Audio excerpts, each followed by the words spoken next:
इस कहानी को समझने के लिए हमें 7 साल पीछे जाना होगा। 1992 में अनंतनाग जिले के गुरगांव में एक बच्चा पैदा होता है, आदिल हुसैन ठोकर।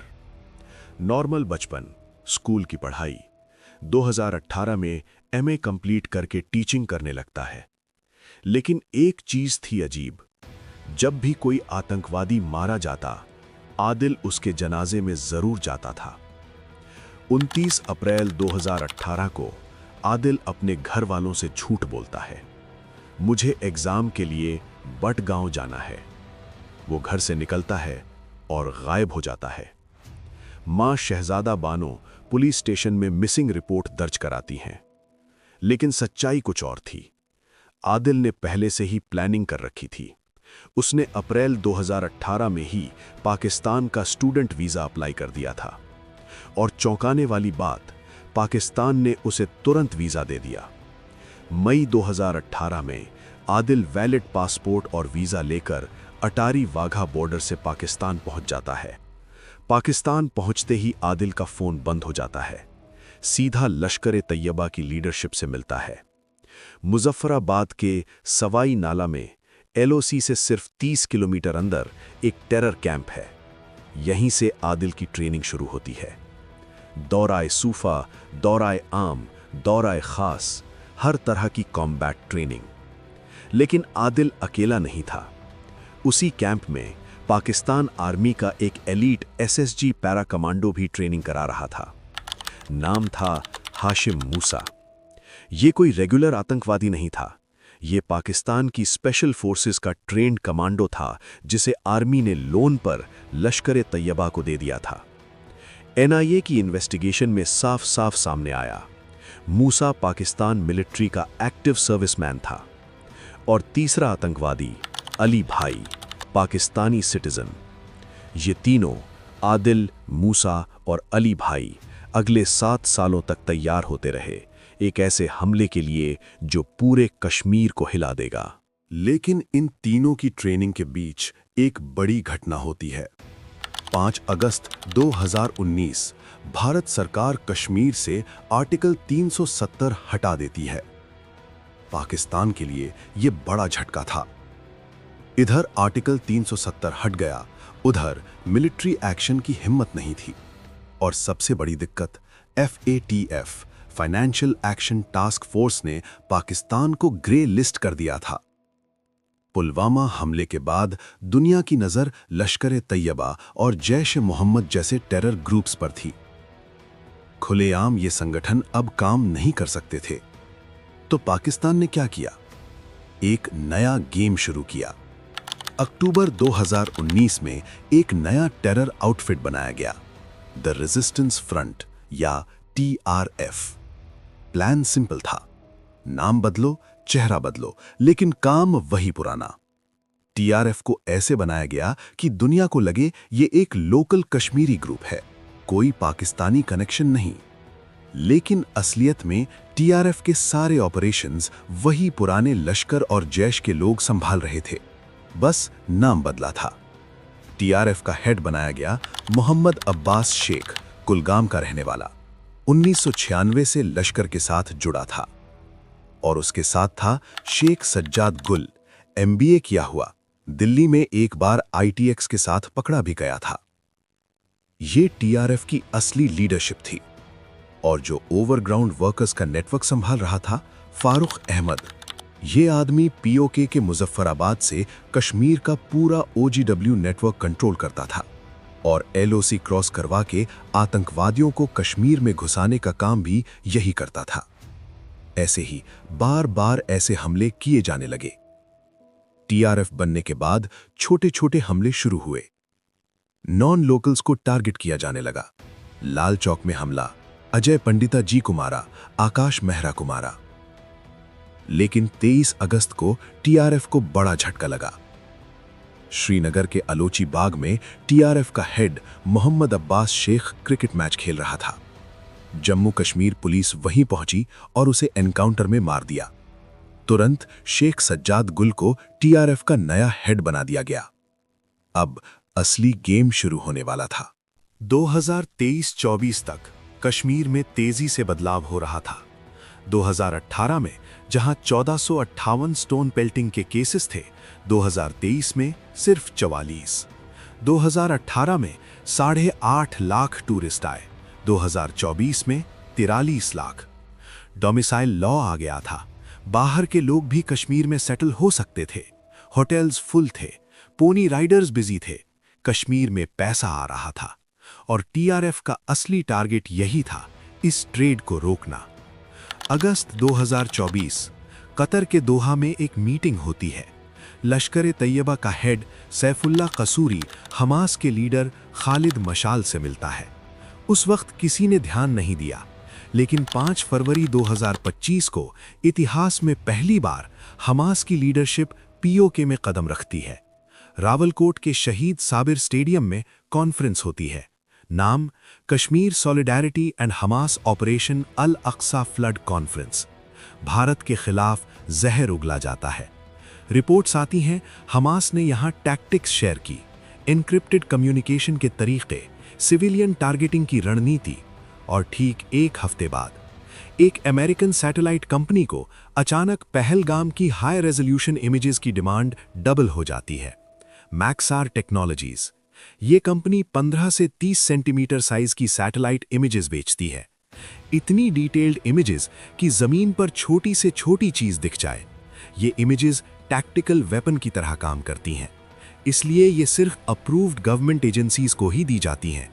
भारत में इसरो और मिनिस्ट्री ऑफ डिफेंस इनके कस्टमर हैं। लेकिन 12, 15, 18, 21, 22 फरवरी 2025 को पहलगाम की सैटेलाइट इमेजेस की ऑर्डर्स आते हैं। एक टूरिस्ट एरिया की इतनी डिमांड, ये नॉर्मल नहीं था।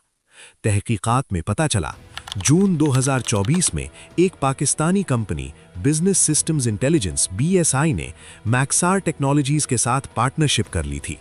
इस पार्टनरशिप से BSI को वो हाई रेजोल्यूशन इमेजेस का एक्सेस मिल गया जो पहले सिर्फ गवर्नमेंट्स के लिए था। अब BSI अपने पाकिस्तानी क्लाइंट्स को ये इमेजेस बेच सकती थी।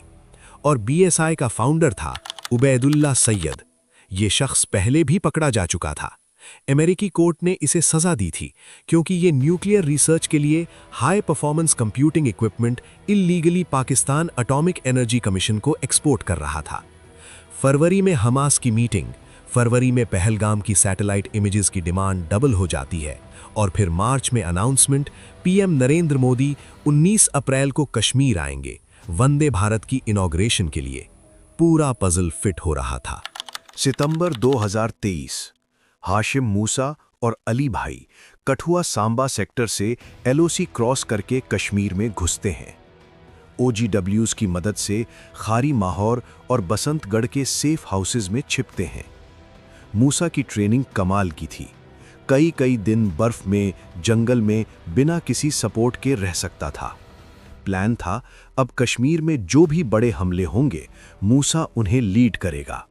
अक्टूबर 2024 तीसरा आतंकवादी आदिल ठोकर भी पुंछ रजौरी सेक्टर से कश्मीर में घुस जाता है। अब तीनों कश्मीर में थे और फिर शुरू होते हैं छोटे मोटे हमले। गगनगीर में Z-MOR टनल प्रोजेक्ट पर 6 लेबर्स और एक डॉक्टर को मारा।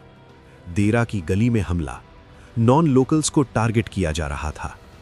दिसंबर 2024 डची गांव में एक एनकाउंटर होता है। आतंकवादी जुनैद अहमद भट्ट मारा जाता है। उसके मोबाइल से एक फोटो मिलती है। उस वक्त फोर्सेस पहचान नहीं पाई कि इसमें मूसा भी है, लेकिन पहलगाम हमले के बाद जब स्केचेस बने तब ये फोटो निकली। OGWs ने कंफर्म किया, राइट में मूसा है। अब सबसे खतरनाक चीज, communication.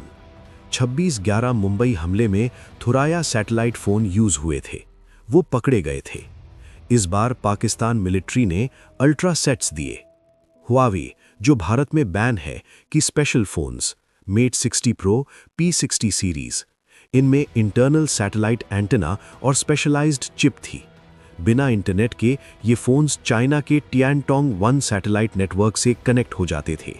Voice, text, video chat सब एन्क्रिप्टेड।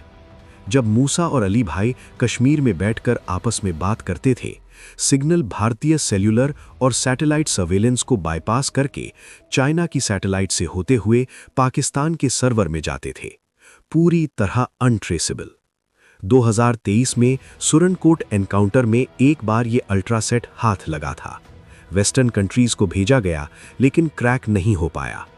और नेविगेशन के लिए एल्पाइन क्वेस्ट ऐप, ये ट्रैकर्स ऑफलाइन नेविगेशन के लिए यूज करते हैं। इसमें वो हाई रेजोल्यूशन सैटेलाइट इमेजेस डाल दी गईं। अब मूसा और अली भाई बिना इंटरनेट, बिना OGW की मदद के गूगल मैप्स की तरह किश्तवाड़ के जंगलों में घूम सकते थे। ये टेक्नोलॉजी का इस्तेमाल था पूरी तरह से मिलिट्री ग्रेड, और इसलिए पूरी प्लानिंग पकड़ में नहीं आई। अप्रैल 2025 का पहला हफ्ता, TRF की लीडरशिप फैसला करती है कश्मीर के जबरवान वैली के पास जो लग्जरी होटल्स हैं उन पर हमला किया जाएगा, खासकर जिनमें फॉरेन टूरिस्ट्स हों। ये कश्मीर की इकोनॉमी को तोड़ने की ट्रेड वॉर थी, और चूंकि PM मोदी भी कश्मीर आने वाले थे तो हाई वैल्यू टारगेट्स के होने के चांसेस भी थे। 4 अप्रैल से रेकी शुरू होती है। आदिल ठोकर OGWs के साथ होटल्स की रेकी करता है, फुटेज शेयर होती है, डेली बेसिस पर प्लान बनता है। 9 अप्रैल एक लोकल रेजिडेंट रजपाल के घर में 2-3 आतंकवादी M4 राइफल लेकर घुसते हैं, खाना मांगते हैं, ट्रैवल बैग, अम्ब्रेला। फिर रजपाल का फोन लेकर व्हाट्सएप कॉल करते हैं, उर्दू में बात करते हैं, सिम तोड़कर फोन वापस कर देते हैं और निकल जाते हैं। 10 अप्रैल सुबह रजपाल पुलिस को इन्फॉर्म करता है और छोटी छोटी इंटेल्स भी आ रही थीं, होटल पर हमला होने वाला है। JNK पुलिस और पैरामिलिट्री डचीगाम निशांत की लग्जरी होटल्स पर सिक्योरिटी बढ़ा देते हैं। Joint operation, surveillance, guest verification, quick reaction team stand by पर। और फिर PM मोदी की कश्मीर विजिट कैंसिल हो जाती है। रीजन बताया जाता है खराब मौसम। इसके तुरंत बाद मूसा और अली भाई होटल का प्लान कैंसिल कर देते हैं। क्यों? सिक्योरिटी की वजह से या PM की विजिट कैंसिल होने से ये साफ नहीं है, लेकिन अब नया टारगेट चुना जाता है। फिर से रेकी, 4 लोकेशंस फाइनल होती हैं। Aru valley, Betaab valley, local amusement park, Baisaran valley. Amusement park cancel. Pahalgam police station सिर्फ 500 मीटर दूर था। अरू वैली कैंसिल, नेटवर्क की दिक्कत, रोड कनेक्शन स्ट्रांग था, फोर्सेज आसानी से पहुंच सकती थीं। Betaab valley cancel, same issue. Baisaran valley perfect target. क्यों? कोई सिक्योरिटी प्रेजेंस नहीं, टूरिस्ट फुटफॉल सबसे ज्यादा, गाड़ी नहीं पहुंच सकती, सिर्फ ट्रैकिंग या घोड़े से। सिक्योरिटी फोर्सेस को आने में 30-40 मिनट, चारों तरफ घने जंगल, भागना आसान, कोई CCTV कैमरा नहीं। और जब US के वाइस प्रेसिडेंट के भारत आने की न्यूज आती है तो डेट फिक्स कर दी जाती है 22 अप्रैल 2025, ताकि पूरी दुनिया में न्यूज बने। 21 अप्रैल की रात मूसा और अली भाई कोकरनाग के फॉरेस्ट से निकलते हैं, किश्तवाड़, दक्सम, लारनू, छतपाल, ऐश मुकाम रूट से। 21-22 घंटे लगातार चलते हैं। बाइसरन वैली के आसपास के जंगलों में पहुंचकर छिप जाते हैं। आदिल ठोकर श्रीगुआरा के पास पहले से मौजूद है। सारे आतंकवादी पोजीशन में हैं, घात लगाए बैठे हैं। 22 अप्रैल सुबह 9 बजे बाइसरन वैली खुलती है। टूरिस्ट आने शुरू होते हैं। दोपहर 1:30 बजे तक 1000 टिकट बिक चुके हैं। 400 टूरिस्ट अभी भी अंदर हैं। कोई नहीं जानता कि अगले 15 मिनट में क्या होने वाला है। 1:45 PM एक आतंकवादी, संभवतः आदिल ठोकर, कश्मीरी फिरन पहनकर ग्राउंड में एंट्री करता है। फिरन के नीचे बंदूक छिपी है। वो आराम से पब्लिक के बीच घुसता है, मेन एंट्री एग्जिट गेट की तरफ बढ़ता है और फिर हवा में फायरिंग शुरू कर देता है। किसी को नहीं मारता, सिर्फ भीड़ को मेन गेट की तरफ भगाता है। जैसे ही भीड़ मेन गेट की तरफ जाती है, साइड से, जंगलों से फेंस कूदकर 2 आतंकवादी मिलिट्री ट्रैक सूट पहनकर आते हैं, मूसा और अली भाई। लोग सोचते हैं सिक्योरिटी वाले आ गए, लेकिन वो भी गोली चलाना शुरू कर देते हैं। भीड़ को भेलपुरी चाय की स्टॉल की तरफ इकट्ठा किया जाता है। दोनों एंट्री एग्जिट पॉइंट्स ब्लॉक हो चुके हैं। चारों तरफ से घेरा बनाया गया है। औरतों और आदमियों को अलग किया जाता है। आदमियों से पूछा जाता है हिंदू हो? जो नहीं बताते उनसे कलमा पढ़वाया जाता है। देवाशीष भट्टाचार्य कलमा पढ़ देते हैं, उन्हें छोड़ दिया जाता है। एक क्रिश्चियन से पैलेस्टाइन के इशू पर बोलने को कहा जाता है। कुछ की पैंट उतरवाई जाती है और फिर हिंदू टूरिस्ट्स को क्लोज रेंज से गोली मार दी जाती है। आदिल हुसैन, एक पोनी राइडर, अपने टूरिस्ट को बचाने की कोशिश करता है। आतंकवादी से बहस करता है, बंदूक छीनने की कोशिश करता है। उसे भी 3 गोलियां मार दी जाती हैं। M4 राइफल्स, AK-47, गोप्रो कैमरे बॉडी पर लगे हुए, सब कुछ रिकॉर्ड किया जा रहा है। मारे गए लोगों के साथ सेल्फियां ली जा रही हैं। 20-25 मिनट तक ये नरसंहार चलता है। 26 लोग मारे जाते हैं। और फिर आतंकवादी भीड़ में से 2 फोन छीनते हैं, लेफ्ट साइड की फेंस कूदते हैं और जंगलों में गायब हो जाते हैं। चारों तरफ चीख पुकार, लोग अपनी फैमिली के लिए हेल्प मांग रहे हैं, लेकिन दूर दूर तक कोई मदद नहीं। 2:30 PM पहली बार पुलिस को इंफॉर्मेशन मिलती है। पहलगाम से 5 किलोमीटर दूर है बाइसरन। कश्मीर पोनी यूनियन के जनरल प्रेसिडेंट अब्दुल वाहिद को इन्फॉर्म किया जाता है। वो पोनी ओनर एसोसिएशन के प्रेसिडेंट रईस अहमद भट्ट को बताते हैं।